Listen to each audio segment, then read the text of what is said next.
Hi, I'm miltonchang of Bonsaiheirloom. Today is July the 9th.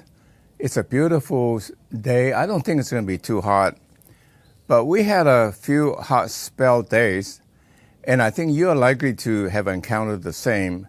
And so today I'd like to work on salvage this burnt elm tree. The way I grow them is that, the bonsai, when you look at bonsai in a bonsai book, they always look so perfect, or in a tree, in a bonsai show. The reality is that bonsai is a living thing. It grows, and it get out of shape, and it doesn't look good. So what you have to do is you have to trim it. I would say 6 weeks before, like an elm, 6 weeks before somebody visits you, you want to show off your bonsai. And new leaves will come out in 6 weeks, and it'll be just beautiful, tender green new leaves. In this case, what I do is that I like my trees to grow big so that it will fatten the trunk and also keeps the tree healthy to the photolysis, to provide nutrient for the tree.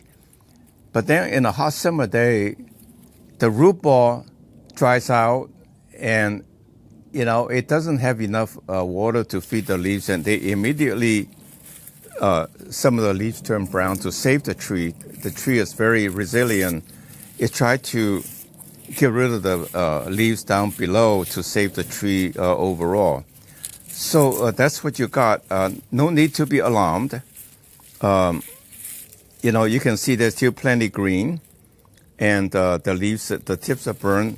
So what the professional do, bonsai hobbyists do, is that they will now prune the trees drastically back, just as they are ready to repot the tree to get it into shape again. Let's say in 6 weeks, knowing the totally new leaves will grow out. And to see the tree better, they will also defoliating. That means they will pull off all the leaves so that they can see the bare branch where to cut. And so today the discussion is how to salvage a burnt tree in the summer, and how to defoliate, and what to expect in about 6 weeks. Now, since I'm at it, I want to tell you a little bit about this tree, which is a Hokkaido elm. And Hokkaido elm is also, it's in Hokkaido, the northernmost part of Japan, very cold, beautiful country, farming country, fishing, and I visited. It's really lovely. A lot of forests, a lot of mountains. And Hokkaido elm is in Hokkaido, and yet it's called Chinese elm. The classification is the same as the lacebark elm, which is the parvifolia, almost parvifolia, which means Chinese elm, but obviously you may add the word Hokkaido to it. Now, the interesting about Hokkaido, because of the cold weather, it's a bitter cold there. You can see the bark develop this cork to kind of protect the tree. And there are two variants of the Hokkaido elm. One is this one, the regular size leaves, which is pretty tiny and will reduce further. The other one is called Seiju, which has tiny, tiny leaves and very, very desirable for bonsai. It grows a little bit slower, but also get to pretty good size. I've seen them 6-8 feet tall. But the two are actually interchangeable. They are the same variant. It's a mutation of one from the other. And I've seen many times now a Seiju elm with the tiny leaves will mutate, occasionally send out a long branch of the big leaves. So they are indeed mutation of each other, not two variants. To carry on, one last comment about keeping the soil moist. For example, over time, the root ball shrank to be quite a bit down. In a sense, it's almost 1.5 inches below the side of the pot. What you can do is in my case, it's very easy. I have a wire root pruning screen underneath of it. So if I just cut the sides, it will pop out. And then I can add soil below. I take off the screen and add soil below so that the tree, the base of the tree is above the bonsai pot, but it's tapered to below the bonsai pot, the soil line, so that when you water, the water will retain. So that's one method to increase the volume to deal with the summer heat. The other one, as I mentioned many times now, is our invention by raising the drainage hole inside the pot so that you essentially have the soaking basin inside the bonsai pot. Now, a number of people in the beginning, when we introduced the concept a couple years ago, people worry about drowning the soil. People are very worried about root rot. Well, that is actually quite unfounded because the raised drainage hole retains the water for maybe a few hours, maybe even half a day at most. And then the air will permeate through the root to keep the root ball aerated. I talked enough, so let me just trim it. So what I'll do is I'll generally cut off the really long branches to see where I'm going with it.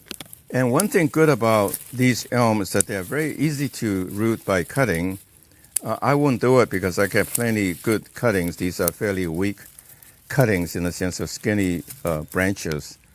I can get thicker ones to, in a sense of a little less than half a pencil size to root quickly. So with that, then you can begin to see I'm restoring a little bit the outline of the original design, and then do a little fine tuning. Like for the asymmetry, I'll let this side grow a little bit more, let this side get a little shorter, and so forth. And so the next thing to do is actually to remove as much leaves as I can. And the reason is that you can see where you're going with it, in a sense, when you clip. But the second thing is that when the new leaves come out, there's no more old leaves to distract the beautiful green tender leaves. So you can see as I remove some of the brown leaves and some old leaves, you can see the tree is very healthy. It's not a problem. It dry out a little bit. Yeah, it's a natural reaction to nature to save itself. You know, everything living, the fact they're here, they've been here for millions of years or hundreds of thousands of years because they're very resilient. Self-preservation is one of the principles which we all do. We protect our assets. We protect our health. That's self-preservation, right? So I'm removing as much as I can, but I'm not going to stress out with a few old leaves that are green that are still attached. It's a little hard to remove. You know, a bonsai is not perfect at all times, but you refine it time and again, until it's a perfection to your ideal. So that is in fact, the process of making a bonsai. With that in mind, then I'll just spend the next few minutes do as much clipping as I can to get it back to shape, to whip it back to shape. So you want to shorten a little bit so that it doesn't keep growing tall to get out of the design. And you have to pay a little attention to the apex so that it will grow out properly. So what I'm clipping, I'm also pulling the leaves so that when the new leaves come out in 6 weeks, the entire tree will be young green leaves, beautiful.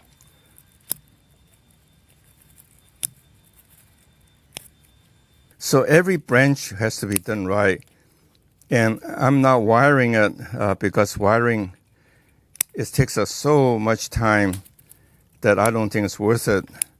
The difference in recovery is really 6 months or a year or 3 months. So I'd rather not do the wiring if at all possible. Although for some of the evergreen trees, you really have to create a path in the right direction. So, I appear to clip fairly quickly, but It's actually done fairly thoughtfully, imagining how the tree will age as it grows naturally to gain its grace.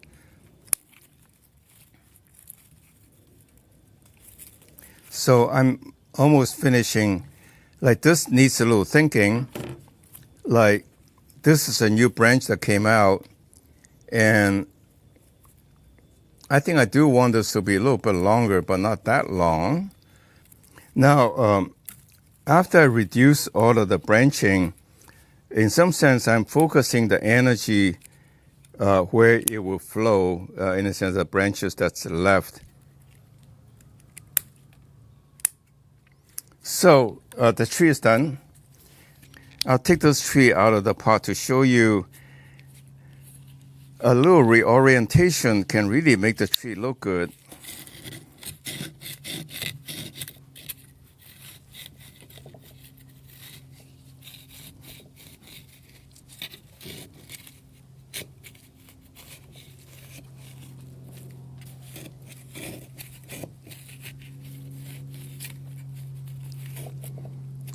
So this is this soil mix is just my Pescadero sandy loam, a very rich alluvial sandy loam, mixed with the right organic material and a little bit of perlite. And you can see it's very easy to take out of the pot.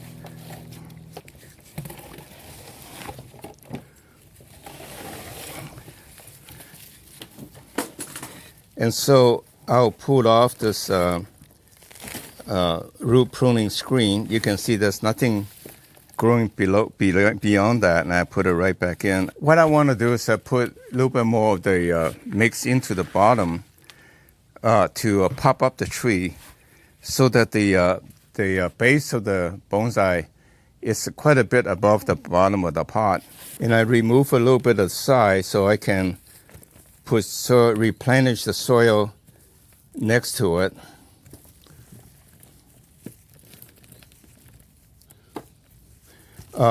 I can do this in this heat of the summer, which is not generally recommended to repot them during the hot days. But I'm very careful in A, not breaking too much of the roots, and B is that trying not to break too much of the roots, and also I cut off enough branches to compensate for the root loss, so that I never run the risk of killing the tree during the hot summer days to repot them.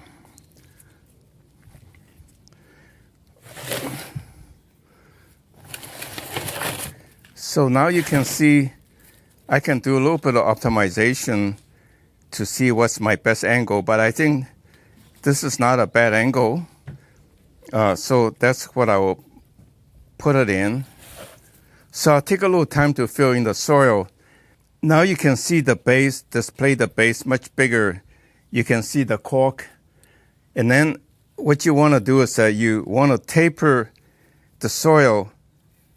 This is up, but you want to taper the soil so that's like a half an inch or quarter inch below the edge of the pot, so that when you water, the water will retain and go down to moisture the root ball.